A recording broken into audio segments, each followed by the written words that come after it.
203। इस कहानी की शुरुआत में कमरा नंबर 203 को दिखाया जाता है, जिसमें एक लड़का पेंट कर रहा होता है। वहाँ दीवार पर एक होल होता है। वो उसे पीओपी से भरने की कोशिश करता है, लेकिन वो होल नहीं भरता। और तभी इस बिल्डिंग का केयर टेकर आता है। वो कहता है कि ये होल जिंदा है, इसे तुम भर नहीं सकते, इसके अंदर आत्माएं हैं जो भूखी हैं। पर वो लड़का उस केयर टेकर की बातों पर विश्वास नहीं करता। केयर टेकर वहाँ से चला जाता है और अब वो उस होल के अंदर हाथ डालता है। कोई उसका हाथ पकड़ लेता है और जब वो अपना हाथ खींचता है तो उसके अंदर से एक लॉकेट भी बाहर आता है, जिसे वो लड़का उठा लेता है। अब रात को उसकी दोस्त यहाँ पर आती है, जिसे वो घर पर लगी हुई एक पेंटिंग को दिखाता है। साथ ही उसे वो लॉकेट भी देता है, जिसे वो लड़की पहन लेती है। लेकिन लॉकेट पहनने के कुछ देर बाद ऐसा लगता है कि जैसे उस लड़की को किसी ने अपने वश में कर लिया हो। वो लड़की अपनी जान ले लेती है। वो लड़का जो उसके साथ होता है डर कर वहाँ से भाग जाता है। दिनों के बाद हम एक लड़की को दिखाया जाता है जिसका नाम किम है। वो इसी बिल्डिंग में, जहाँ पर फ्लैट नंबर 203 है, अपनी दोस्त इजी के साथ रहने के लिए आई है। यहाँ का ओनर इन दोनों को फ्लैट नंबर 203 देता है। जब ये उसके अंदर जाती है तो सामने इन्हें वही पेंटिंग दिखती है जो कि विंडो पर बनी होती है। ये उसे टच करने वाले होते हैं कि ओनर आ जाता है और कहता है कि तुम इसे टच नहीं कर सकती। साथ ही इस बिल्डिंग के बेसमेंट में जाना सख्त मना है। इसके बाद वो यहाँ से चला जाता है। किम अब अपने कमरे में जाती है, जहाँ पर वो देखती है कि दीवार पर एक होल है। उस होल के ऊपर वो मिरर लगाती है, लेकिन तभी मिरर अपने आप ही हिल जाता है। ऐसा लगता है कि अंदर से किसी ने उसे हिलाया है। इसके बाद अपनी दोस्त इजी के कमरे में जाती है, जहाँ पर ये दोनों बहुत अच्छा टाइम स्पेंड करते हैं। रात को साथ ही में सो जाते हैं। सुबह किम जब वापस अपने कमरे में आती है तो वो देखती है कि होल अब और भी ज्यादा बड़ा हो चुका है। वो इजी को अपने कमरे में बुलाती है और उस होल को दिखाती है। इजी उसके अंदर अपना हाथ डालती है और तभी उसका हाथ अंदर से कोई पकड़ लेता है, पर यहाँ पर इजी उससे मजाक कर रही होती है। जिसके बाद वो अपने हाथ को उस होल से बाहर निकाल लेती है, लेकिन उसके हाथ के साथ साथ वो लॉकेट भी बाहर निकलता है जो एक बार पहले भी निकला था, जिसे उस पहली वाली लड़की ने पहना था, जिसके बाद उसने अपने आप को मार लिया था। इजी को लॉकेट बहुत अच्छा लगता है और वो उसे पहन लेती है। रात को इजी का एक फ्रेंड घर पर आता है, जिसके साथ इजी बहुत अच्छा टाइम स्पेंड करती है। इजी बहुत ज्यादा ड्रंक होती है, इसीलिए वो बेहोश हो जाती है। उसका दोस्त विंडो के पास जाता है, जहाँ पर वही पेंटिंग होती है जिसे ओनर ने टच करने से मना किया था। वो उसे ध्यान से देखता है और तभी उसके पीछे से कोई निकल जाता है। उसे एहसास तो होता है पर वो देख नहीं पाता। इसके बाद वो वॉशरूम में जाता है, जहाँ पर कोई उसे मार देता है। सुबह होने के बाद किम इजी के कमरे में आती है और पूछती है कि तुम्हारा फ्रेंड कहाँ गया। इजी कहती है कि शायद वो मेरे उठने से पहले चला गया। दरअसल इन दोनों को नहीं पता कि वो मारा गया और ना ही वॉशरूम में उसकी डेड बॉडी होती है। अब किम को कॉलेज में एक जरूरी काम होता है, इसलिए वो कॉलेज निकल जाती है, पर उसके पहुंचने से पहले वो डिपार्टमेंट बंद हो जाता है। तभी यहाँ पर एक लड़का आता है और वो किम से कहता है कि मैं तुम्हारी मदद करना चाहूंगा। किम उसे बताती है कि मैं अपनी दोस्त इजी की जिंदगी के ऊपर एक किताब लिखना चाहती हूँ, जो कि मेरे साथ मेरे ही फ्लैट में रहती है। हाल ही में उसने अपनी मॉम को खोया है, जिसके बाद वो बहुत ज्यादा शराब पीने लगी है। इसके लिए मुझे अपने लेक्चरर की मदद की जरूरत है। वो लड़का किम से बहुत अच्छे से बात करता है और इन दोनों की दोस्ती हो जाती है। किम वापस अपने घर आती है, जहाँ पर एक बार फिर से वो उसी पेंटिंग को देखना शुरू कर देती है। वहाँ पर एक म्यूजिक बॉक्स भी होता है, जो ना तो किम ने और ना ही उसकी दोस्त इजी ने ऑर्डर किया था। उसके बाद किम अपने कमरे में जाकर सो जाती है। रात को अचानक से उसकी आंख खुलती है और वो उसी होल को देखती है जो दीवार पर होता है, और अब उसके अंदर से एक हाथ निकलता है, जिसे देखकर वो डर जाती है। वो होल के पास जाती है और तभी कोई जोर जोर से दरवाजा नॉक करना शुरू कर देता है। जब वो दरवाजा खोलती है तो बाहर इजी होती है, जो दरवाजे पर अपना सर पटक रही थी।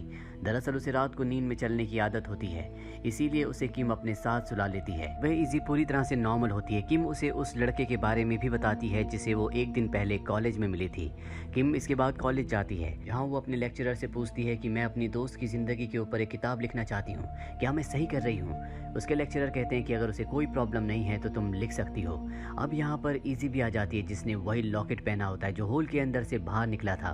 वो बहुत खुश होती है। दरअसल आज उसका एक ऑडिशन है, इसीलिए इजी ऑडिशन देने के लिए चली जाती है और किम अपने उस नए दोस्त के पास, जहाँ पर ये दोनों के दोनों बहुत अच्छा टाइम स्पेंड करते हैं। उसका दोस्त उसे उसके घर के बाहर भी छोड़ता है, और जब वो बिल्डिंग के अंदर जाती है तो वहाँ का जो ओनर होता है वो उसे बहुत अजीब तरह से देख रहा होता है। किम उसे नजरअंदाज करके अपने फ्लैट नंबर 203 के अंदर चली जाती है। वो अपनी मॉम डैड को कॉल करती है, लेकिन वो उसका कॉल रिसीव नहीं करते, क्योंकि वो उससे नाराज हैं, क्योंकि वो नहीं चाहते थे कि वो इजी के साथ रहने के लिए जाए।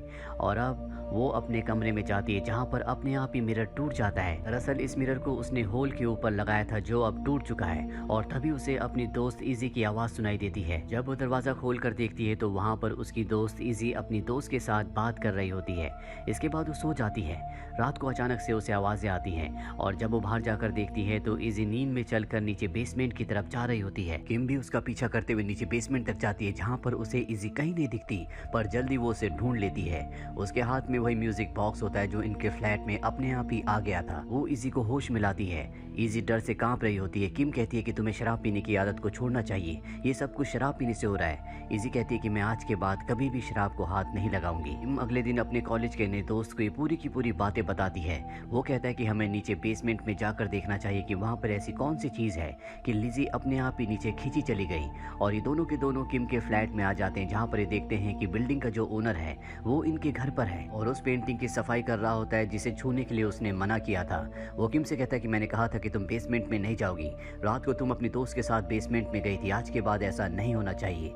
इसके बाद वो वहाँ से चला जाता है। अब किम का जो दोस्त उसके साथ होता है वो उस पेंटिंग को देखता है जो विंडो पर होती है। उसमें कुछ अजीब सा लिखा हुआ होता है, साथ ही कुछ निशान भी होते हैं, इसीलिए वो उसकी फोटो खींच लेता है, साथ ही उस अजीब से म्यूजिक बॉक्स की भी और दीवार के होल की भी। जिसके बाद ये सभी पेंटिंग्स को, सभी फोटोज को इंटरनेट पर डालकर सर्च करना शुरू करते हैं। इन्हें पता चलता है कि जो विंडो पर पेंटिंग है उसमें जो अजीब भाषा में लिखा हुआ है, ऐसी भाषा हजारों साल पहले इस्तेमाल की जाती थी। ये लॉकेट की भी फोटो इंटरनेट पर डालते हैं जिससे इन्हें पता चलता है कि इसी फ्लैट नंबर 203 में पहले भी कई लोग आकर रहे हैं जो अचानक से गायब हो गए। इन्हें कुछ भी समझ में नहीं आता और ये दोनों के दोनों सो जाते हैं। अगली सुबह किम एक आदमी के घर जाती है जो उसी बिल्डिंग में रहा करता था। वो उससे फ्लैट नंबर 203 के बारे में पूछती है। वो बताता है कि पहले वहाँ पर एक फैमिली रहा करती थी जिसकी पत्नी प्रेग्नेंट थी। एक दिन वो आदमी अपनी पत्नी को नीचे बेसमेंट में ले गया। उसने खुद ही अपनी पत्नी की डिलीवरी की, जिसके बाद उसकी पत्नी मारी गई और उसने खुद अपने आप को भी मार दिया, पर बच्चा बच गया था। और उस बच्चे का क्या हुआ, वो कहाँ चला गया, किसी को कुछ पता नहीं चला। हैरानी की बात तो ये थी कि बिल्डिंग में सभी लोग मारे गए थे।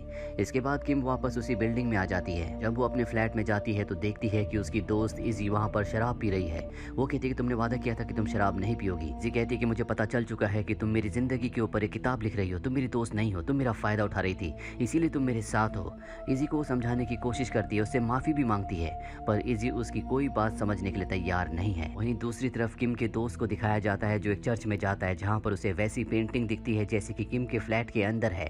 उस पर उल्टा क्रॉस का निशान भी होता है। वो उस पेंटिंग के बारे में और भी सर्च करता है जिससे उसे पता चलता है कि पहले ये एक गॉडेस थी जिसके बाद उसे डीमन बना दिया गया और अब वो लोगों की आत्माओं को खाती है, वही उसका खाना है। सारी बातें जानने के बाद वो किम को कॉल करता है लेकिन किम उसका कॉल रिसीव नहीं करती। वो किम को वॉइस नोट भेजता है। वहीं दूसरी तरफ किम को दिखाया जाता है जो बहुत ज्यादा परेशान होती है और दीवार के उस होल को तोड़ने लगती है क्योंकि हर दिन वो बड़ा हो रहा होता है। और तभी उसके अंदर से हाथ निकलता है जिससे वो डर जाती है।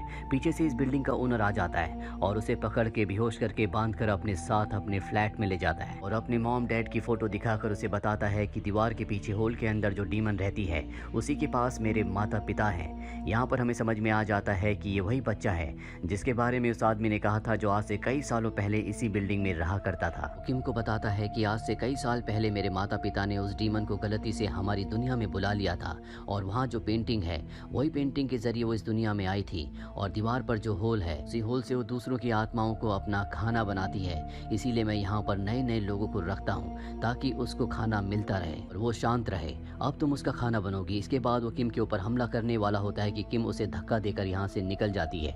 किम का दोस्त भी अब बिल्डिंग में आ चुका होता है। किम को ढूंढने के लिए उसके फ्लैट में जाता है पर वहाँ पर इजी होती है जिसे डीमन ने पूरी तरह से अपने कब्जे में कर लिया होता है। वो उसे धक्का देकर उसके ऊपर बैठ जाती है। किम कुछ देर बाद जब यहाँ पहुँचती है तो वो देखती है कि उसका दोस्त मारा जा चुका है, यानी कि डीमन ने उसकी आत्मा को अपना खाना बना लिया है। इजी यहाँ पर नहीं होती। वो समझ जाती है कि वो नीचे बेसमेंट में है। वो उसे ढूंढने के लिए नीचे जाती है। घर का जो ओनर होता है वो भी उसका पीछा करते हुए बेसमेंट तक पहुंच जाता है। उसके पास गन होती है जिससे वो किम को मारने वाला होता है। तभी उसके पिता की आत्मा, यानी कि ओनर के जो पिता जो सबसे पहले उस डीमन का शिकार बने थे, उनकी आत्मा अपने बेटे की गन को कंट्रोल करके उसी के सिर पर लगा देती है जिससे वो खुद अपने आप को गोली मार देता है और उसकी मृत्यु हो जाती है।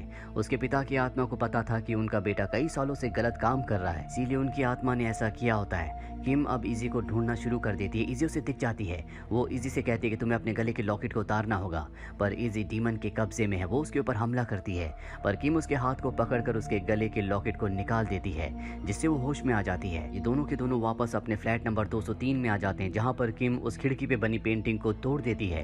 किम को एक जोरदार धक्का लगता है और अब इन दोनों को लगता है कि इन्होंने डीमन के आने जाने के रास्ते को हमेशा के लिए खत्म कर दिया है। रेस्क्यू टीम यहाँ पर आती है और इन दोनों को अपने साथ ले जाती है, पर हमें उस कांच के पीछे दिखाया जाता है जहाँ पर एक साया है, यानी कि डीमन अब भी यहीं पर है। वो अपना अगला शिकार किसको बनाएगी किसी को कुछ नहीं पता।